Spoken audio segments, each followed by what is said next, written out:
Eu sou a Ivana Moreira e esse é o Inspiradoras Cast, um papo entre mulheres para inspirar você, para fazer você acreditar que pode dar uma guinada na sua vida e transformar a sua vida para muito melhor. Esse trechinho que a gente acabou de escutar é de Anunciação, do incrível Alceu Valença, eu adoro essa música. E foi a música escolhida pela nossa convidada de hoje, porque vocês sabem que aqui no Inspiradoras Cast tem música escolhida pela entrevistada, que é a Ítala dos Anjos. Muito obrigada, querida, por aceitar o nosso convite. Prazer estar aqui hoje. E vocês vão entender como esse episódio era muito aguardado por mim. Gente, eu estava louca para chegar o dia de gravar com a Ítala, porque a Ítala, ela é CEO da Multiplique Educação Financeira e ela ajuda mulheres a enriquecerem. Ela tem uma frase que eu amo, que a gente vai falar muito sobre isso, é: quanto mais mulheres ricas no mundo, melhor. E é sobre isso que a gente vai falar, sobre a importância da educação financeira para as mulheres. Mas eu queria começar a contar essa história justamente pela história da Ítala, porque ela escolheu ser rica, ela não nasceu rica, gente, não é verdade, Ítala? Quem vê hoje, né, um recorte de 15 segundos de rede social até acha que eu posso ter nascido herdeira. Mas não é essa a história, né? Então, conta pra gente quem era a Ítala, que nasceu e cresceu em Maceió, que teve trabalhos muito diferentes, que trabalhou na polícia. Conta a sua história, de onde veio, que história era a sua? Acho que, como a maioria da população brasileira, eu vim de uma família bem simples. E até os 9 anos de idade a gente foi periférico mesmo, assim, morava numa cidade... Até hoje, talvez até o ano passado, não tinha nem asfalto onde eu morava. Então, assim, era bem periferia mesmo, bem fora, ali na divisa do município. E a minha família era bem humilde, eu sou neta de retirantes do sertão, que realmente saíram do sertão para sobreviver. E a gente trouxe esse arcabouço de uma família simples, inclusive de uma família que não gostava de dinheiro, que dinheiro dava problema, que esse negócio de dinheiro não se mete com isso não, que isso dá problema. Que isso é coisa de gente... lava essa mão, é coisa de gente suja, é coisa de gente corrupta, corrompe famílias. Tem episódios também pesados dentro da minha família com dinheiro. E por conta disso, bem, eu tive o privilégio de conseguir estudar com bolsa em escolas privadas, passei na Universidade Federal de Alagoas e fui. E aí, como um sonho da minha família, o repertório da minha família de sucesso era, bem, para você ter sucesso, você tem que ser servidor público. A coisa da estabilidade para uma família que vinha ali da escassez, né? Então, o melhor dos mundos é ser servidor público. Exato. E o meu avô empreendeu por muito tempo também, a gente tem essa história para contar. E ali eu fui ser servidora pública. Então, aos 18 anos de idade, quando eu tive a possibilidade de fazer o primeiro concurso público, eu fui para a Polícia Militar, porque ali eu já fazia junto à graduação, nos 3 primeiros anos, já me graduava pela universidade. E eu disse, bem, já mato 2 em 1. Já faço a minha graduação, que era um sucesso também para minha família. Já começo a receber um dinheiro mínimo para ter um pouco mais de qualidade de vida. Diferente dos meus pais, dos meus avós, eu não precisei trabalhar para sobreviver ali na infância. Então, eu pude estudar. E aos 18 anos, eu também não precisava pagar a comida para dentro de casa. Mas, para ter a vida um pouquinho melhor, eu disse, vou fazer esse concurso aqui, já vai dar certo. E foi assim que eu entrei na Polícia Militar. E fui começando a minha vida, tanto financeira, que essa história já começa boa aqui, quanto a minha particular, né? Porque eu já tinha ali o sistema da família de dinheiro. Quanto a minha história também profissional. Mas, e aí você se vê já empregada, com estabilidade, servidora pública, mas como era a sua relação com o dinheiro? Como é que era, como é que a história é constituída? Você já sabia lidar com grana naquela época? Longe disso. Como a gente não foi ensinada, na verdade eu fui desensinada, né? Eu fui ensinada de formas muito erradas, acho que como a maioria das famílias brasileiras. Você aprende alguma coisa sobre dinheiro? Sim, de forma empírica. Ninguém chega pra você. Então, quando eu recebi o meu primeiro salário, veio junto uma conta do banco, veio junto um cartão de crédito. Ninguém nunca me disse, olha, você usa isso aqui assim, isso aqui assado, esse cheque especial não é seu limite. Não faz parte do seu salário. Esse limite aqui do cartão não faz parte do seu salário. Tem juros se você atrasa a fatura. Ninguém nunca falou isso. E dentro de casa, como eu te falei, tinham o meu pai e o meu avô como exemplos de provedores e de pessoas que gerenciavam o dinheiro. Mas nunca foi uma coisa de, nossa, a gente é muito rico. Muito pelo contrário. Então, tinha o primo rico, tinha o tio rico, tinha a prima rica, a parte da família rica. Mas nós definitivamente não éramos as pessoas abastadas da família. E ali também tinha uma coisa, até puxando a pauta feminina, por exemplo, as mulheres da minha família, com quem eu aprendi sobre dinheiro, minha mãe, minha avó, e hoje a minha mãe brinca, inclusive, sobre isso. Elas me ensinavam assim, ó, pegava o dinheiro, por exemplo, elas geravam dinheiro também, mas era como se aquele dinheiro não fosse de posse dela. Era Ele pra era família ali, né? exato. Mas quando ela queria fazer uma graça e comprar um sapato por fora, comprar um presente por fora, a gente, vamos ao shopping, vamos. Aí a gente comprava as coisas, voltava com as sacolinhas pra casa. Quando a gente chegava em casa, minha mãe tirava todas as sacolas, guardava tudo, tirava todas as etiquetas das blusinhas novas dela, do sapato novo, tá. E ela dizia assim, olha, quando seu pai perguntar, você vai dizer que isso aqui é velho, tá bom? Eu disse, claro, mãe. Uhum. Quando a minha mãe colocava o sapato novo, meu pai, blusa nova? Sapato novo? Não. Você não nota as coisas em mim? Essa blusa é muito velha, Carlinhos. Não é, Ítala. É claro que é velha. Que já era uma demonstração de mulheres que não têm autonomia sobre o dinheiro, assim, que não se permitem ter essa relação, né? Como se elas gastar com elas próprias fosse errado. Digo além. Tanto o homem quanto a mulher que faz esse tipo de atitude, hoje a minha mãe tem consciência sobre isso, é um tipo de infidelidade, é uma infidelidade financeira. E hoje a gente já tem até pauta legal, se a gente for entrar realmente em pauta legislativa, de entender que pode entrar em até uma violação patrimonial. Não era o caso dos meus pais, que são casados até hoje, mas era uma infidelidade financeira. Porque você pega o dinheiro muitas vezes do outro, ou do casal, ou aquele acordo que foi feito e diz, não, vou usar do jeito que eu quiser, não vou comunicar. E às vezes uma falta de diálogo sobre Exato. dinheiro, né? Porque o que eu vejo em muitas famílias é que vai todo mundo ali cuidando do sustento, da sobrevivência, do que tem que ser pago todo mês, mas não tem uma conversa às claras sobre como é que a gente vai lidar com o dinheiro, quais que são os valores, o que a gente quer construir junto ou não. As pessoas simplesmente vão tocando. Total. E sem falar com os filhos também sobre isso, né? Total. Sem envolver os filhos, inclusive, nos sonhos da família. E na construção de até informar para essas crianças, para esses adolescentes, qual o valor do dinheiro. Como que a gente gera dinheiro, como que a gente gerencia esse dinheiro, como que a gente multiplica esse dinheiro e como que a gente transforma isso em sonhos, em segurança, em estabilidade. Então, essas crianças vão entrando também no mundo financeiro como se fosse uma ideia muito louca da cabeça dos adultos e que vez ou outra serve para um luxo, serve para algo extraordinário, ou o contrário. Tinha uma vida muito boa e aí do nada diminui, mas E que não sabe ideia que como foi lidar, essa? né? Como que isso aconteceu? Os meus pais nem aguentam mais o tanto que eu exponho eles, porque eu não tive mesada na infância, porque os meus pais achavam que ia parecer pra gente, pros filhos, que era ganhar dinheiro de graça, assim, que estava caindo, que a gente precisava aprender o valor do trabalho. Mas aí eu não tive a chance de ter aquela relação de que eu preciso guardar, que eu preciso juntar a semanada, a mesada, para comprar aquilo que eu quero. Então, claro, quando eu comecei a trabalhar, imagino que é um pouco parecido com a sua história, eu fui presa fácil para qualquer financiamento, porque eu não tinha nenhum histórico, nenhum treino em poupar dinheiro para conquistar um sonho. Então, eu achava que o cheque especial fazia parte do meu salário, e é claro que o meu primeiro carro eu comprei em 24 parcelas, que era o máximo que vendia naquela época, né? Agora eu compraria em 60 com certeza. Como é que foi para você? A Era isso? mesma coisa, a mesmíssima coisa. E assim, exatamente por não ter essa educação, eu digo que quando eu comecei a receber o primeiro salário, eu comecei a construir a minha dívida. Porque exatamente até o momento que eu decretei que eu ia mudar a minha relação financeira e a minha relação com o dinheiro, eu só acumulei dívida.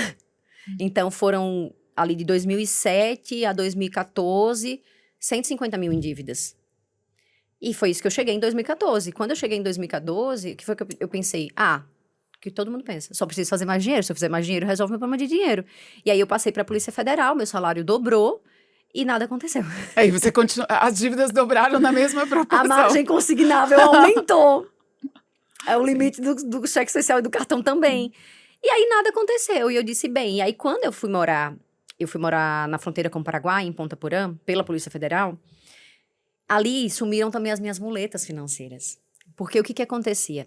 Quando eu morava em Maceió, por mais que a gente saiba que a intenção genuína dos nossos pais, dos nossos avós, dos familiares de uma forma geral, seja ajudar aquela pessoa, principalmente na nossa sociedade latina, né, que vem realmente de uma política mais italiana, e além de todos os outros povos que compõem o nosso povo brasileiro, a gente é muito do afago, da família, no geral.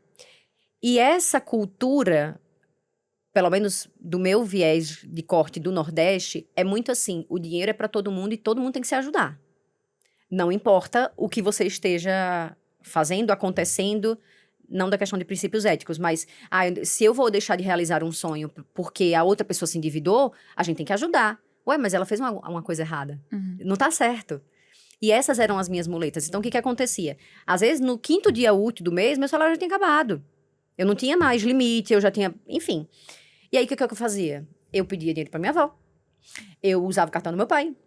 Eu saía com a minha avó no carro para poder ela abastecer o meu carro. Então, eram muletas. E essas pessoas iam me ajudando da forma como elas podiam.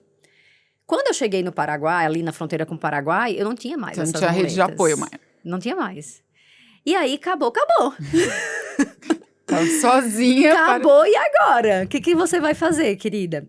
E foi aí que eu me deparei também com a questão de estrutura até social do local. Lá não tem muita lei ali entre o Paraguai e o Brasil, nesse lugar específico, que a fronteira não é uma fronteira... Você atravessou a rua, você tá no Paraguai, né? E eu pensei, se o meu limite do cartão e do cheque especial acabar, eu vou precisar pedir dinheiro à agiota para viver.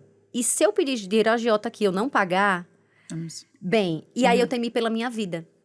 E foi quando eu disse, acabou a palhaçada, eu vou ter que resolver esse problema. E foi dali pra frente, de 2014 pra cá, que, graças a Deus, eu tive a formação, tanto na Polícia Militar quanto na Polícia Federal, para desenvolver métodos, que eu comecei a construir o meu próprio método. Mas foi pura e simplesmente para resolver o meu problema. E aí eu resolvi o meu problema. Com 1 ano estava tudo resolvido, eu já não tinha mais 90% das dívidas, eu já tinha uma reserva, eu já estava viajando sem me endividar, voltando a viajar, porque só tinha feito uma viagem antes. E aí eu disse, bem, eu acho que consegui resolver. Dali para frente, eu me tornei investidora, me tornei poupadora realmente, nunca mais voltei a me endividar. E ali, os meus colegas de trabalho começaram a perceber a mudança. E aí eles começaram a pedir ajuda, e eu comecei a ajudar essas pessoas. Tudo normal, eu era apaixonada por ser policial federal, era um propósito de vida realmente vocacionado. Mas quando chegou em 2018, eu comecei a passar por muito abuso, de assédio moral mesmo. E aí, por conta desses assédios morais e por todo um contexto mesmo, eu fui vendo que aquilo não era mais o que fazia o meu coração vibrar. Foi morrendo a Ítala policial, e aí uma amiga, uma mulher inspiradora, que inspira a outra, eu disse, amiga, você já ajuda todo mundo com essa questão de finanças, por que você não trabalha com isso e transforma isso em negócio? Eu disse, credo, eu não tenho formação nisso, não vai dar certo. E aí, entrei numa depressão profunda. Quando eu estava lá no fundo do poço, eu disse, eu tenho que tentar alguma coisa diferente, porque eu não queria mais trabalhar na área de direito, que eu era formada, eu não queria voltar a fazer concurso público. Eu disse, deixa eu ver como é que eu posso fazer isso aqui. E aí, peguei ela como cobaia, desenvolvi o método com ela e com o esposo. Eles também saíram das dívidas, também começaram, se tornaram investidores, enfim. E ali, eu comecei... Aí foi quando eu criei as redes sociais da Multiplique, criei o CNPJ, criei a empresa. Disse, bem, vou vendo aqui o que vai dar. E aí, eu fui aprendendo, fui desenvolvendo o negócio em paralelo com a Polícia Federal. Então, eu não saí. Eu fui realmente transicionando. O universo se movimentou, entrou um chefe novo, eu parei de sofrer assédio, fui para uma outra sala, foi tudo... As coisas foram caminhando para permitir. As peças se encaixaram. O que você diria, esse método que você encontrou para resolver o seu problema, que hoje funciona para milhares de pessoas? Você tem mentoradas e alunas em vários países, acho que em todos os continentes hoje você tem alunas. O que são as premissas, o que são os pilares básicos? Assim, o que você precisa ser capaz de fazer para dar conta de sair dessa pessoa que trabalha, mas não consegue ter resultado nenhum, para uma pessoa que tem uma relação saudável com o dinheiro? O meu método se baseia em 3 pilares muito simples. E aí, dentro desses pilares, a gente destrincha. Gerar, que é fazer dinheiro, e a maioria das mulheres já entendeu esse pilar, porque as mulheres conquistaram o mercado de trabalho, entenderam. A gente passou tanto tempo, né, pelos direitos civis, pelos direitos das mulheres. A mulher entendeu que, opa, eu consigo trabalhar em qualquer profissão. Ela começou a gerar dinheiro, mas aí ela esqueceu de desenvolver os outros 2 pilares, que é o gerir. Então, é tomar decisões inteligentes, é saber quando é melhor, por exemplo, passar num cartão à vista ou pagar no Pix. Quando que um desconto vale a pena? São coisas tão básicas do nosso... A gente se depara com essas decisões todos os dias. E a gente não sabe o que fazer. Então, é saber gerir adequadamente esse dinheiro, saber quando tomar decisões financeiras, por que tomar as decisões financeiras, e multiplicar, que eu digo que a cura da exaustão feminina está nesse pilar aqui. Porque a mulher foi lá, ela fez dinheiro.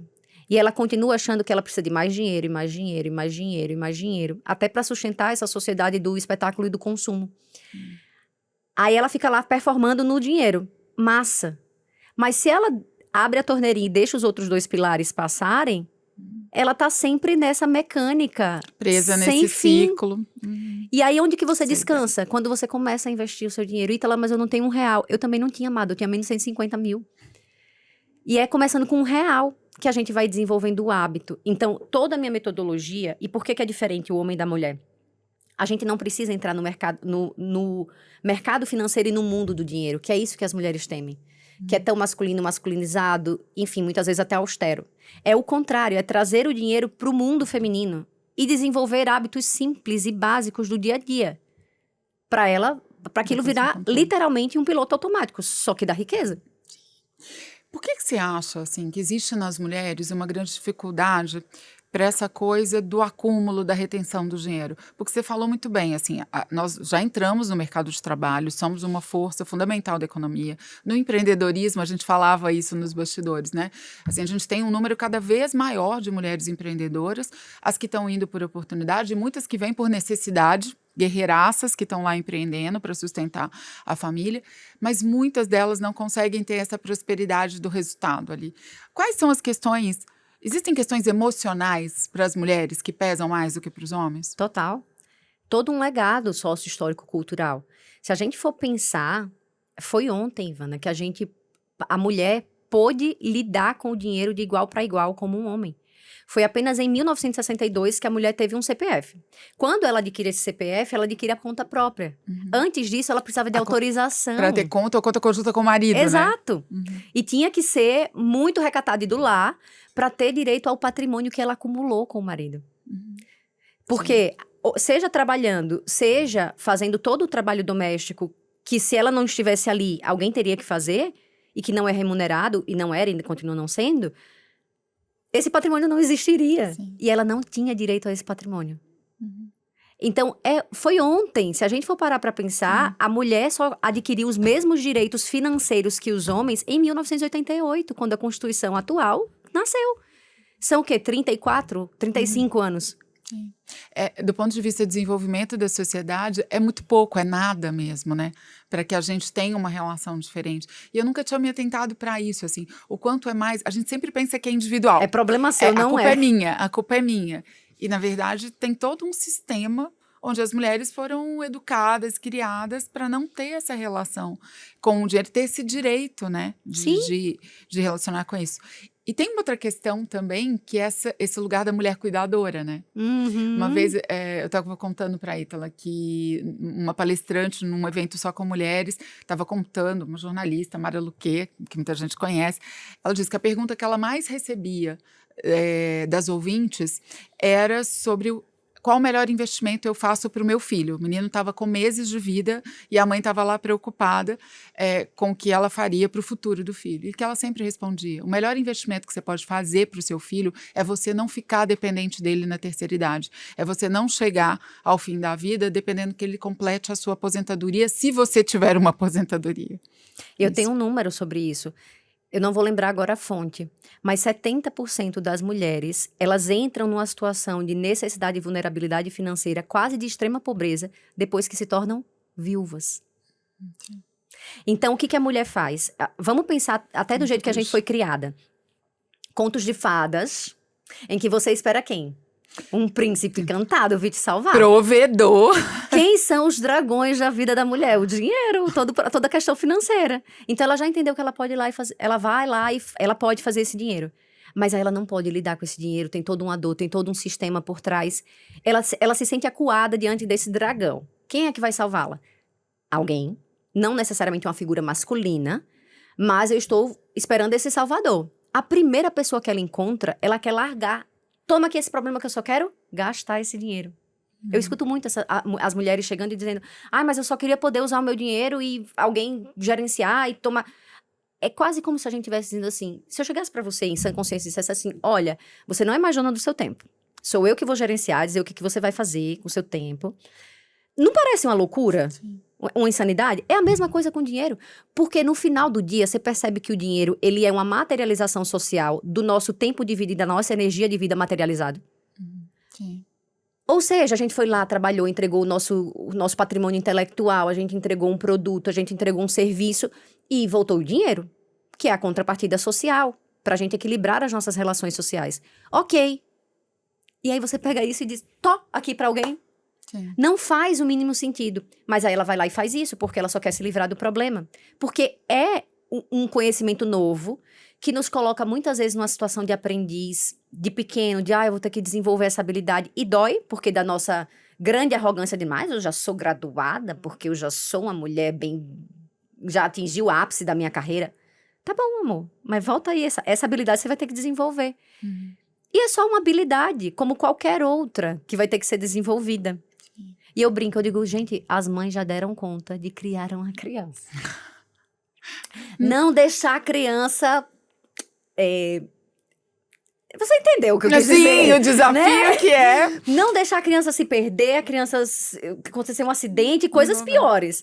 Aí ela acha que o dinheiro é um problema maior que do isso. que Não tudo que a faz o gente maior... consegue fazer, né? Você falando, me passa por duas questões, assim, opostas até. Porque a gente fala, assim, muitas mulheres estão presas em relacionamentos ruins, relacionamentos abusivos, por uma questão meramente financeira. Porque elas não conseguem se sustentar sozinhas e ficam naquela dependência daquele provedor. Que a gente sabe hoje, assim, que não existe liberdade feminina se não existir liberdade financeira. Você acha que ainda existe, mesmo nos dias atuais, mulheres que acabam se sabotando com essa questão de acumular patrimônio, gerir o próprio dinheiro, porque isso pode ameaçar a questão do relacionamento, a relação com Eu tenho uma os história pessoal companheiros? pra te contar. Quando eu passei na Polícia Federal, eu era casada. Meu primeiro marido era um homem extremamente abusivo. Pelo menos naquele contexto. Não sei se ele melhorou, não tenho mais contato. Mas quando eu passei na Polícia Federal, a primeira coisa que ele me falou foi o seguinte: se você quiser ir, você vai só, porque eu não vou depender de mulher nenhuma.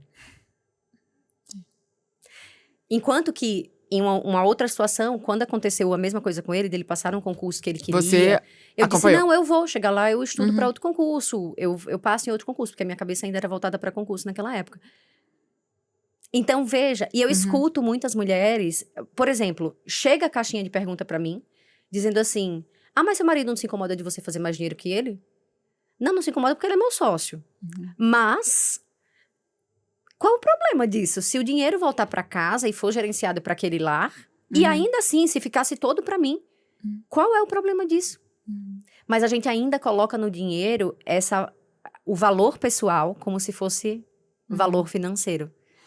E a repetição dos modelos, né? Dessas meninas que foram criadas para ter o príncipe provedor. Então, como é que a gente lida com a inversão dos papéis? Falar é fácil, mas na prática, né? Como a gente se comporta reflete muito o que está lá dentro, né? Sim.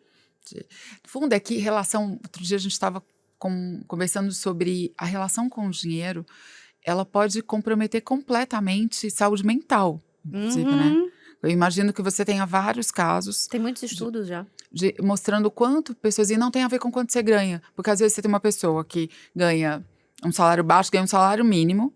E aí ela tá vivendo, gastando mais do que ela tem. E executivos que ganham salários ótimos, que têm salários super altos e que estão na mesma situação. Sim. Porque estão endividados, que é a história de você ser promovida na polícia e continuar. Sim. Assim, como a gente precisa falar sobre isso muito mais. E acho que nós, mulheres, precisamos falar muito, muito para discutir isso. Como é que você tem visto agora você está esperançosa sobre a mudança? Como é que você está vendo o cenário atual agora? Que você já se dispôs, tem anos que você está falando sobre isso, aumentando suas alunas, suas mentoradas. Tem um lugar de esperança, de transformação? Eu sou esperançosa por vida. Se eu olhar, se você me disser, Ítala, olha para o passado, olha para agora, você acha que o mundo está piorando? Não, eu acho que o mundo está melhorando. E eu acho que a tendência é que a gente melhore cada vez mais. É óbvio que a gente passa por momentos de desafios entre transições de sistemas, de modelos sociais, e momentaneamente, olhando ali de dentro do olho do furacão, parece que nada vai passar, mas eu tenho certeza absoluta que a gente está expandindo, que a gente está melhorando. Então, graças à democratização que a internet traz também, seja a partir da divulgação de informações, seja através das redes sociais que conecta humano com humano, eu tenho certeza que cada vez mais mulheres estão tomando a consciência, além da dor no bolso, né, para além da dor do bolso, dela ter a própria consciência, elas estão tomando a consciência de que existe solução, de que o problema não é ela, de que a culpada não é ela, é só um legado sócio-histórico-cultural e que agora ela pode desenvolver como em qualquer outro momento da vida, como você estava me falando nos bastidores da entrevistada anterior, de 70 e poucos anos, e do Sim. amor na melhor idade. Bem, para mim é a mesma coisa, eu tenho alunas de 82 anos.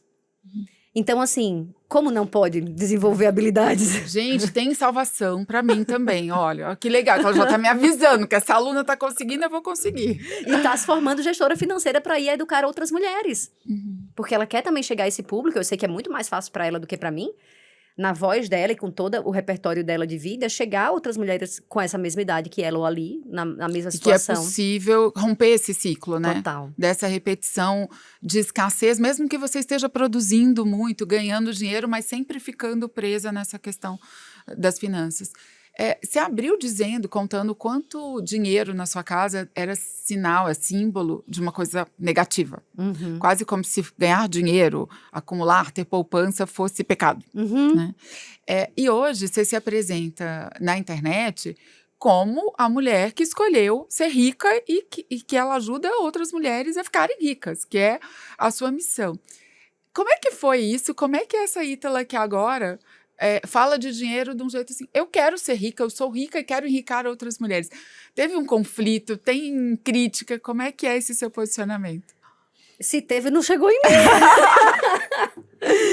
Porque eu já estava morando fora, né, quando aconteceu isso. Então, eu já estava há 6 anos, eu acho que 6 anos morando fora da cidade. Então, essa questão da influência ali, do peso familiar, de você não pode fazer isso, ou que absurdo falar sobre isso.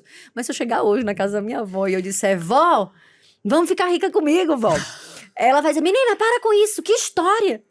Porque ela passou por uma cena na família dela que marcou muito profundamente. E ela nunca perdoou essa cena, ela nunca perdoou essa história, que foi ver, o pai dela era um empreendedor, e multiplicou muito dinheiro e, enfim, tinha muitos negócios, tinha muito dinheiro. A mãe dela tinha 9 filhos e basicamente vivia para criar as crianças e gerenciar ali a casa. A tia dela, irmã da minha bisavó, foi convidada para gerenciar o dinheiro junto com o meu bisavô. E ela levou todo o dinheiro da família. A ponto de deixar a família em situação de vulnerabilidade famélica, de não ter o que comer. Meu bisavô faleceu de tristeza e de, enfim, se acidentou também, mas entrou em depressão, faleceu, e aí a situação só piorou, porque o provedor da casa tinha saído. Foi nessa cena que a minha bisavó se mudou para Maceió, ela era de União dos Palmares, se mudou para Maceió com os 9 filhos, um pequenininho de peito ainda, assim, bem novinho, e as 2 irmãs mais velhas, a minha avó e a irmã dela, tiveram que começar a trabalhar para dar de comer aos irmãos e a mãe. Então, isso marcou ela muito profundamente, e ela não perdoou essa cena familiar. A minha bisavó perdoou a irmã, mas ela não perdoou em vida. E aí ela tem ainda esse ressentimento, sabe? E aí ela continua repetindo que dinheiro é uma coisa muito ruim, que corrompe famílias, que acaba com as relações. E aí ela continua repetindo isso até hoje. E o quanto a gente precisa, assim, essas histórias familiares estão presentes na vida de todo mundo. Todos nós. E às vezes a gente nem para estudá-las, para conhecê-las, né? Para entender de onde vem essa coisa que foi repetida para mim o tempo todo e que fica lá no inconsciente. A gente estava falando também, a gente estava falando de empreender, porque hoje você além de tudo, uma grande empreendedora, né? Você montou o seu próprio negócio e faz ele crescer, aí onde o seu marido é sócio. Sobre a importância do autoconhecimento para a gente também conseguir relacionar com grana de um jeito diferente. Queria que você falasse um pouco disso, assim. A gente estava nessa pauta, né, de como esses segredos de família muitas vezes ficam ali nas frases que a gente repete inconsciente ou que a gente escuta naquele segundo plano da nossa mente e que tá ali o tempo todo nos impelindo a tomar ou deixar de tomar determinadas ações. A gente precisa olhar para isso, porque se eu não compreendo o padrão, eu não tenho como quebrar o padrão. Então, é compreendendo esse padrão de onde vêm as histórias, inclusive do empreendedorismo. Então, por que a minha família queria que eu fosse servidora pública? Porque a história, apesar de que assim, eu considero meu avô um grande empreendedor, ele faleceu ano passado, e ele passou 50 anos com o restaurante, mais de 50 anos. Foi considerado patrimônio material de Alagoas, enfim. E ele veio do nada também. Mas a que custo? Uhum. Porque ele entrava às 10 da manhã e ele só saía com o último cliente, que às vezes era 4 horas da manhã. E aí, eu acho que vendo aquele sofrimento e aquele custo tão alto para além do dinheiro, que a minha família quis que eu fosse servidora pública, além de toda a história do nosso país, que eles viveram de hiperinflação, de troca de moeda, de toda a confisco da poupança. instabilidade que é comum na vida do empreendedor, pelo menos por uma fase, porque você tem fases boas, fases difíceis. Então, para quem viveu isso é mesmo, né? Quase um trauma. Mas eu costumo dizer que a gente vê muitas empreendedoras, muitas profissionais liberais dizendo que eu não consigo juntar dinheiro, eu não consigo ter estabilidade financeira porque eu tenho uma renda variável, porque eu tenho uma renda que não entra igual todo dia. E eu digo, eu tenho mais estabilidade financeira desde quando eu comecei a empreender do que quando servidora pública. Porque não era sobre o quanto eu ganhava, é sobre como eu gerencio e multiplico esse dinheiro. Sim. E aí, o que acontece? Desde que a Multiplique nasceu, há 6 anos, quase 6 ou 7, enfim. Desde que a Multiplique nasceu, eu nunca tive nenhum problema financeiro. A gente sempre teve caixa, a gente sempre pagou todo mundo em dia. Por quê? E mesmo tendo a montanha-russa de entrada financeira. Mas não é sobre isso. Porque no momento que, tanto na minha vida pessoal quanto na minha vida empresarial, quando eu crio esse colchão financeiro, essa reserva, que eu entendo quanto custa a minha vida, quanto custa a vida da minha empresa, que é uma vida também, né? Uma pessoa jurídica. Quanto custa essas vidas? Custa X. Então eu preciso ter Y em caixa, que é 12 vezes o valor desse X mensal. Quando eu tenho esse caixa, que é construído, eu também comecei com menos 150 mil. Quando você constrói esse caixa, acabou. Acabou. Pode variar a entrada. Porque, eu vou precisar usar aqui. Ok, quando entrar aqui de novo, eu reponho. E acabou. Você cria a sua estabilidade. Então, é muito mais sobre isso. Não é sobre o quanto, como que entra todo mês. E aí é óbvio, se você tá de olho nesse colchão, e já aconteceu na minha empresa, óbvio, ações de venda que não foram como a gente planejava, e eu digo, opa, peraí, não vai entrar para repor isso aqui, então eu preciso tomar decisões. Sobre as despesas, né? O que eu corto, o que eu ajusto. Exato. E aí, isso foi exatamente nesse ponto. Aí eu fui fazer cortes, aí eu fui mudar estratégias de vendas, ações de venda que eu ia fazer, antecipo uma ação de venda que estava planejada para um outro momento. E assim, a coisa volta e se encaixa novamente. Acho que você foi absolutamente precisa, porque não é mesmo sobre o quanto você ganha, mas como você gerencia as despesas, né? E para todas as mulheres. Acho que nesse gerenciamento das despesas é que entra para cada uma questão diferente, mas que entram várias questões emocionais, vários sabotadores, várias decisões equivocadas, não pensadas, não processadas e ali analisadas, que comprometem, mas não necessariamente a grana. Porque a pessoa que ganha 1.500, mas gasta 2.000 para viver, ela é tão pobre, ela está tão no negativo quanto a que ganha 100 mil por mês, mas gasta 120 mil para viver. Exato. Ela está no déficit tanto quanto. Exato. Né? E vou te dizer mais, eu tenho alunas que têm um salário mínimo e conseguem fazer viagens internacionais, e eu tenho alunas multimilionárias, empresárias que não que só vivem no negativo, só estão continuamente endividadas e devendo, inadimplentes. Então, assim, realmente não é sobre isso. Não é sobre o quanto de dinheiro vai entrar. Agora, você estava falando, né? Às vezes a pessoa não sabe lidar ainda até emocionalmente com aquilo. É só falta de ferramenta, porque eu acabei de te contar o nosso repertório. É muito curto. Então, eu acho que a principal mensagem que a mulher tem que sair daqui é: você não tem culpa. O problema não é seu, é um problema social que a gente tá reparando agora e que tem jeito de você... E digo mais, hoje eu me assusto com a rapidez do resultado das minhas alunas. Quando eu demorei 1 ano para resolver o meu problema, e nem resolvi todo, porque ainda tinha os 10% lá de dívida para resolver, eu tenho uma aluna que resolve problemas de anos em 1 semana. Vinha se arrastando uma dívida de 2 milhões, em 1 semana ela resolve. Vinha se arrastando um problema aqui com meu marido de anos também, de questão de dívida da família, se resolve em 1 semana, 15 dias. Então é só falta de ferramenta, sabe? Pra olhar. Não é uma questão de, pra mim não tem jeito, eu sou o dedo podre da família. Não é. Não é. É uma questão de decisão, né? Do que você vai, de mudança, de transformação. Isso vai um pouco numa pergunta que eu sempre faço e queria que você dissesse pra gente. Olhando pra sua história, de onde você saiu, tudo que você teve que aprender e onde você chegou, como você se posiciona hoje, se você tivesse que dar um único conselho, qual seria? Ai, Jesus, um único conselho. Tem que acreditar que é pra você. Eu falo isso sempre, porque se você me disser assim, não, pra mim não é possível, você fechou a porta. Não tem mais nada que eu possa falar, não tem nenhum espetáculo que eu possa fazer pra entrar na sua vida. Porque você já disse que não, pra mim não dá certo, pra mim não é possível. E por mais que você me diga, eu já tentei de tudo. Tentou mesmo? Talvez não, né? Você só tenha mantido os mesmos métodos fingindo pra você mesmo. Então, a primeira é acreditar. Agora, depois de acreditar, não é como o Jung falava, ficar imaginando os pontos de luz e a sua vida resolvida. Não vai. Precisa trabalhar nisso. No caso, aí a gente vai para a próxima etapa, que é aprender essas ferramentas e colocar em prática na sua vida. E quando você diz isso, você está pensando nas histórias que você conhece de mulheres muito diferentes, de padrões sociais, de renda, né, diferentes, idades diferentes, assim. É possível para todo mundo. Graças a Deus, eu tenho a oportunidade de trazer um repertório próprio diverso. E por ser nordestina, por ser crespa, por ser parda, e por toda a minha história, né, de onde eu vim, aonde eu cheguei, eu consigo trazer um público realmente muito diverso, como eu te falei. Então, desde mulheres que trabalham apenas no cuidado do lar, que não é apenas. Sim, claro. Mas é porque, não por mesmo. exemplo, eu sei que você tem triplo papel. Até mulheres, como você falou, executivas, até empresárias multimilionárias, até juízas, até mulheres que chegam endividadas, mesmo que acabou de sair de um relacionamento e ficou apenas com as dívidas desse relacionamento, e ela não desenvolveu a própria carreira porque optou cuidar dos filhos, enfim. Em todos os lugares do país, de todas as cores, de todos os lugares e regiões do nosso país, do nosso planeta. E eu digo que sim. Isso é muito porque eu já vi muita história. Isso é muito forte, porque você citou um caso, assim, que a gente sempre...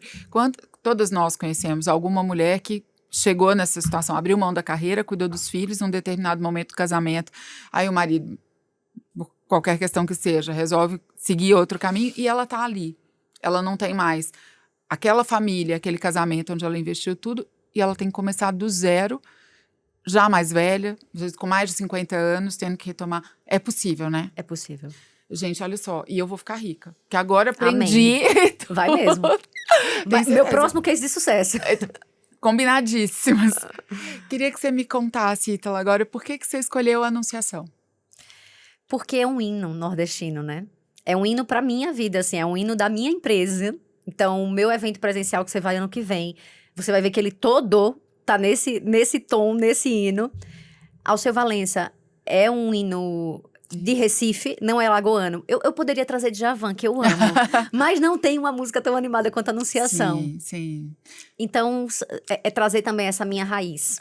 E acho que ela tem um grande simbolismo, mesmo para a história que a gente está falando. Então, por isso, eu vou pedir mais um trechinho de Anunciação.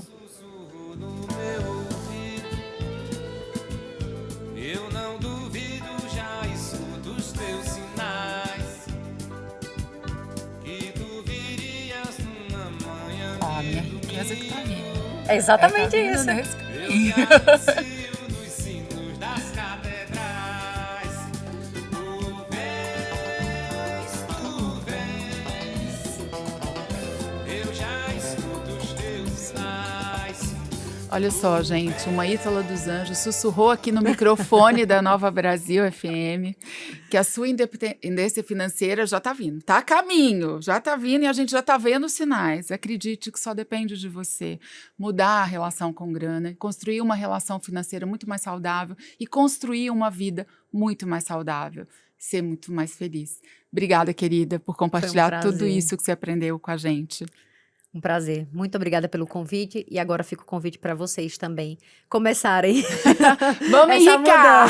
Vamos Todo mundo enricar! junto! Até a próxima, gente!